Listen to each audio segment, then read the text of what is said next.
இலங்கையில பொறுத்தவரையில, இப்ப பாதாள உலக குழுக்களுடைய கையில தான் இருக்கு அப்படின்ற மாரி தான் இப்ப பார்க்கக்கூடிய மாதிரி இருக்கு. இப்ப நடக்கிற சம்பவங்கள பார்க்கும்போது. எப்படின்னு சொன்னா, ஒவ்வொரு நாளும் துப்பாக்கிச் சூடு. ஒவ்வொரு நாளும். கொழும்பினுடைய மிக மிக முக்கியமான பகுதிகள்ல, பெரிய பாதுகாப்பு உள்ள பகுதிகள்ல தொடர்ச்சியா துப்பாக்கி சூடு. இன்றைய நாள்லயும் திகிவலையில ஒரு துப்பாக்கி சூடு, நேற்றைய நாள்ல கொட்டயனாவுல, அதுக்கு முந்தைய நாள்ல நாராயம்பேட்டை மிக முக்கியமான வைத்தியசாலைக்கு பக்கத்துல, இந்த மாரியான பல முக்கியமான இடங்கள்ல மோட்டார் சைக்கிள்ல வந்து சாதாரணமா துப்பாக்கியால சுடக்கூடிய சம்பவங்கள் அரிதா நடக்கலாம். எப்பவாவது ஒரு நாளைக்கு இந்த பாதுகாப்புகள் என்னதான் இருந்தாலும் அரிதா நடக்கலாம். நடக்க வாய்ப்பு இருக்கு, இல்லன்னு சொல்லல. ஆனா, இதே சாதாரணமாவே நடக்குது. ஒவ்வொரு நாளுமே நடக்குது. இதெல்லாம் கண்டும் காணாம இருக்கப்படுதா? இல்ல பாதாள உலகத்தினுடைய பலம் அதிகரிச்சிருக்கா? இந்த மாரி பல சந்தேகங்கள நமக்கு சாதாரணமான மக்களுக்கே எழுப்பக்கூடியதாக யார் தான் 2 பேருக்கு இடையில பாதாள உலகத்துக்கு இடையில தான் இந்த போர் நடந்தாலும் கூட, துப்பாக்கியால ஒரு பப்ளிக் அதாவது பொது இடத்துல சுடக்கூடிய அளவிலான துப்பாக்கிய கொண்டு வந்து சுட்டுட்டு போய் தப்பித்துக் கொள்ளக்கூடிய அளவிலான விஷயங்கள் எல்லாம் பாதுகாப்புல இருக்கு அப்படின்னும்போது, பெரிய அளவான ஒரு பதட்டத்த மக்கள் மத்தியில ஏற்படுத்துது. பெரிய அளவான அப்படின்றத விட, ஒவ்வொரு நாளுமே நடக்குதே அப்படின்ற அளவுக்கு பழகி போற அளவுக்கு இந்த விஷயம் இப்ப நடந்து கொண்டிருக்கு. இன்றைய நாள்ல தெஹிவளையில அந்த துப்பாக்கிச்சூடு சம்பவம் இடம்பெற்றிருந்தது. இதுல ஒருவர் காயமடைந்திருக்காரு. உயிரிழப்புகள் ஏற்படல அப்படின்னு சொல்லப்பட்டிருக்கு. பிரிஞ்சவங்க மீண்டும் சேர்றாங்க. சேரப்போறாங்க, சேர்ந்துட்டாங்க அப்படின்னு சொல்லலாம். யார் யார் அப்படின்னு சொன்னா, ரணில் விக்ரமசிங்கே அவர்களும், சஜித் பிரேமதாஸ் அவர்களும். அதாவது யுஎன்பி ஐக்கிய தேசிய கட்சியும், ஐக்கிய மக்கள் சக்தியும் எஸ்ஏபியும் வந்து உள்ளூராட்சி சபைகள்ல ஆட்சி அமைக்கிறதுக்கு பெரும்பான்மையை நிரூபிச்சு பல இடங்கள்ல பெரும்பான்மை அரசாங்கத்துக்கு கொஞ்சம் குறைவா இருக்கிற பிரதேசங்கள்ல தாங்க எதிர்க்கட்சியெல்லாம் சேர்ந்து பெரும்பான்மையை நிரூபிச்சு ஆட்சி அமைக்க போறாங்க.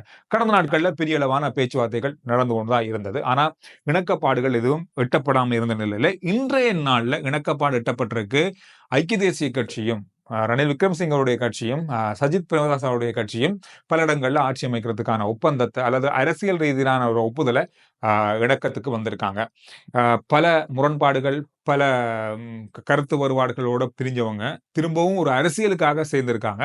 ரணில் விக்ரமசிங்க பல நாட்களா வந்து இந்த உள்ளூராட்சி சபைகள் ஆட்சி அமைக்கிறதுல கவனம் செலுத்தி வராரு. அந்த அடிப்படையில இது ஒரு முன்னேற்றகரமான நடவடிக்கையா இருக்கு அப்படின்ற மாதிரி அவங்களுடைய கட்சி பக்கமா பேசப்படுது. ஆனாலும் கூட எஸ்ஏபி ஐக்கிய மக்கள் சக்திக்குள்ள இது எந்த அளவுக்கு ஒற்றுமையா எடுக்கப்பட்ட முடிவு அப்படின்னு தெரியாது. அதுக்கு காரணம் என்னன்னு சொன்னா, இன்றைய நாள்ல ஹர்ஷடி சில்வா அந்த கட்சியினுடைய மிக முக்கியமான ஒருவர். இன்றைய நாள்ல எதிர்க்கட்சி அலுவலகத்திலிருந்து வெளியே வரும்போது ஊடகவியலாளர்கள் அவரோட கேட்டாங்க, என்ன எப்படி இருக்கு இந்த என்ன மாதிரி இந்த பேச்சுவார்த்தை ஐக்கிய தேசிய கட்சியோடு இடம்பெற்றிருக்கிற பேச்சு? எனக்கு அதை பத்தி தெரியாது. මෙම ඒ සාකච්ඡාවට මම දන්නේ මම හිටියේ නෑ ඒ සාකච්ඡා. කවුද දන්නේ හිටියේ? அப்படி நடந்திருக்கா அப்படின்ற மாதிரி அதை பத்தி தெரியாது, நோ கமெண்ட்ஸ் இந்த மாதிரியான பதில்களை அவள்கிட்ட இருந்து கேட்கக்கூடியதா இருந்தது. මම ඒ සාකච්ඡාවේ හිටියේ නෑ. ඉතින් මම දන්නේ නෑ. எனவே நான் அந்த கூட்டத்துல இல்ல, நான் அந்த கூட்டத்துக்கு போகல. இங்க கூட்டத்துல போனவங்க இருப்பாங்க, நீங்க அவங்கள்ட்ட கேளுங்க அப்படின்ற மாதிரி. எனவே இதுல இருந்தே தெரியுது இந்த கட்சிக்குள்ள எந்த வகையிலான ஒற்றுமை அல்லது யார் யாரு எப்படி இப்படி இருக்காங்க அப்படின்றது. නෝ කමෙන්ට් නෝ මම මොන සාකච්ඡා මොන කාව ஒரு கட்சிக்குள்ளேயே இப்படியான முக்கியமான தீர்மானம் எடுக்கும்போது கட்சியினுடைய முக்கியமான ஒருவரே கூட்டத்துக்கு அழைக்கப்படல அல்லது கூட்டத்துக்கு போகல அல்லது அவருக்கு அது தெரியாது அப்படின்னு சொல்றது எப்படி இருக்கு அப்படின்றதுதான் இப்ப இருக்க கேள்வியே. ஆனாலும் ஒரு விஷயம் நான் தேடி பார்த்த அளவுல பார்க்கக்கூடியதாக இருந்தது. இப்ப கொழும்பு மாநகர சபையை எதிர்க்கட்சிகள் கூட்டாக சேர்ந்து ஆட்சி அமைக்கிறதுக்கான அதிகாரத்தை கொண்டு வருவாங்க அப்படின்றதான் பலருடைய பேச்சா இருக்கு. ஆனா இல்ல. காரணம் என்னன்னு சொன்னா, இப்ப வந்து அரசாங்கம் தனி கட்சியாக இருக்கு. அவங்கள்ட்ட மற்ற கட்சிகளோட அதிகமான பெரும்பான்மை அவங்கள்ட்ட இருக்கு. ஆனா எதிர்க்கட்சியெல்லாம் சேர்ந்து அவங்களோட பெரும்பான்மையை எடுக்கலாம். ஆனா இந்த எதிர்க்கட்சிகளுக்குள்ள இருக்கிற கருத்து வேறுபாடுகள், இப்ப எஸ்ஏபிக்குள்ள இருக்கிற சில குழப்படிகள் அல்லது சில கருத்து வேறுபாடுகள் இந்த மாதிரி நாம பார்த்த மாதிரியான விஷயங்களாக இருக்கும்போது, எந்த அளவுக்கு இது சாத்தியமாகும் அப்படின்றதுதான் இப்ப இருக்க கேள்வியே. ஆனா என்ன பொறுத்த வரைக்கும் தேடி பார்த்த அளவுல தேசிய மக்கள் சக்தி அரசாங்கமே கொழும்பு மாநகர சபையை ஆட்சி அமைக்கிறதுக்கான வாய்ப்பு 90% இப்ப வரைக்கும் இருக்கு. அவங்க தான் ஆட்சி அமைக்கிறதுக்கான வாய்ப்பும் இருக்கு. அதுல ஒரு முக்கியமான விஷயமா இன்றைய நாள்ல ஜனாதிபதி ஒரு விஷயத்துல களமிறங்கி இருக்காரு. இனி எந்த கட்சியோட நாங்க சேரமாட்டோம், எந்த கட்சியும் எங்களுடைய ஆட்சிக்குள்ள வராது, தனியான ஒரு ஆட்சி தான், எந்த ஊழல்வாதிகளும் உள்ளடக்கப்பட மாட்டாங்க, எந்த ஊழல் கட்சிகளோடும் நாங்க கூட்டமைப்பு வச்சுக்கொள்ள மாட்டோம் அப்படின்னு சொன்ன அவங்களுடைய கொள்கையிலிருந்து கொஞ்சம் இறங்கி வராங்களோ அப்படின்ற மாதிரி தான் இந்த விஷயம் இருக்கு. நம்ம முடிவுக்கு வரல. ஆனா இருக்கு. காரணம்னு சொன்னா, சுயேட்சையான குழுக்களோட அவங்க தேர்தல்ல வெற்றி பெற்ற குழு உறுப்பினர்களோட ஜனாதிபதி நேரடியான பேச்சுவார்த்தை ஒன்றை இன்றைய நாள்ல நடத்துறாரு. இன்று மாலையில நடத்துறாரு அப்படின்ற மாதிரி செய்திய பார்க்க கிடைச்சது. எனவே இந்த விஷயத்துல கொழும்பு மாநகர சபை உள்ளிட்ட இலங்கையினுடைய பல பிரதேசங்களுடைய ஆட்சி அமைக்கின்ற அதிகாரத்தோட இந்த சுயேட்சை குழுக்களோடு வந்த இளைஞர்களை அல்லது புதியவர்களை இணைத்துக் கொள்வதற்கான பேச்சுவார்த்தையில அரசாங்கம் இறங்கி இருக்கு அப்படின்றது இப்ப இந்த விஷயத்துல தெரியுது. கொஞ்சம் அவங்களுடைய கொள்கையில இருந்து இறங்கி இருக்காங்க. இது ஒரு அரசியலுக்காக அல்லது அரசியலினுடைய மிக முக்கியமான தருணம் இது அப்படின்றதுக்காக சரி இந்த மாதிரி ஒரு விஷயம் ஊழல் இல்லாதவர்களை நாங்க சேர்த்துக் கொள்வோம் அப்படின்றதும் அவங்களுடைய ஒரு பகுதியா தான் இருக்கு. அந்த அடிப்படையில இது நடக்கலாம் அப்படின்ற மாதிரி இப்ப சொல்லப்படுது. இந்த விஷயம் இன்றைய நாள்ல பெரிய அளவா பேசப்படுது. காரணம்னு சொன்னா நாட்கள் நெருங்கி கொண்டிருக்கு. உள்ளாட்சி சபைகளுக்கான ஆட்சி அமைக்கின்ற அதிகாரத்தை நாட்களை இப்ப நெருங்கி வரதால என்னென்ன மாதிரியான விஷயங்கள் பெரிய அளவான டீல்கள் எல்லாம் பேசப்படுது. எதிர்க்கட்சி பக்கமும் பேசப்படுது, அரசாங்க பக்கமும் பேசப்படுதுன்ற மாதிரி தான் இப்ப சொல்லப்படுது. எது எப்படி இருந்தாலும் இந்த பேச்சுவார்த்தை அப்படின்றது இந்த மாதிரி ஜனாதிபதியோட இந்த பேச்சுவார்த்தை இருக்க போகுது அப்படின்றதையும் பார்க்கலாம். இன்னும் ஒரு 2-3 மணி நேரத்துல இந்த பேச்சுவார்த்தையினுடைய முடிவுகள் வரும் அப்படின்னு சொல்லி எதிர்பார்க்கப்படுது. ஒருத்தர் உள்ள அடுத்தவர் வெளியே அப்படின்ற மாதிரி இன்றைய நாள் ஒரு சம்பவம் பதிவாகி இருக்கு. பாராளுமன்ற உறுப்பினர் பதுளை மாவட்ட பாராளுமன்ற உறுப்பினர் சாமர சம்பத் அவர்கள் குற்றப்புலனாய்வு பிரிவினுடைய லஞ்ச ஊழல் ஆணைக்குழுவால் கைது செய்யப்பட்டு நீதிமன்றத்தில் ஆஜர்படுத்தப்பட்டு அவருக்கு விளக்கமறியல் வைக்கப்பட்டிருந்தது.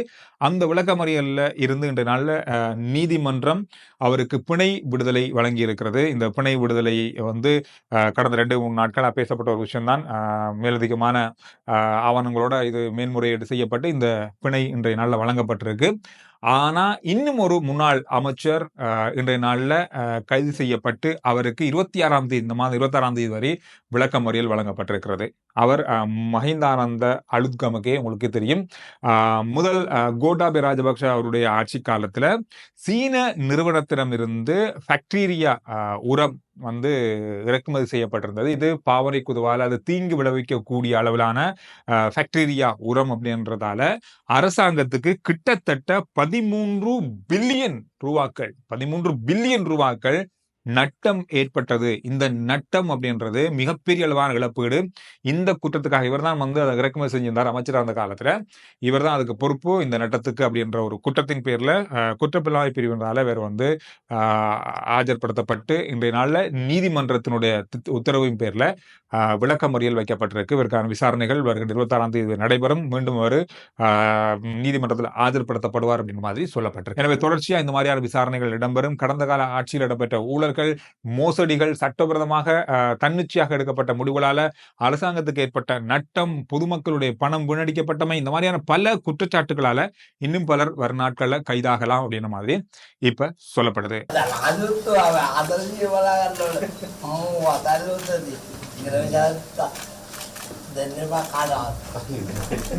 யுத்தம் முடிவடைந்து 16வது ஆண்டு நிறைவு தின நிகழ்வுல இன்றைய நாள்ல ஜனாதிபதி வெற்றி கொண்டாட்ட நிகழ்வுல ஜனாதிபதி அனுரகுமார் திசாநாயக்க அவர்கள் கலந்து கொண்டாரு.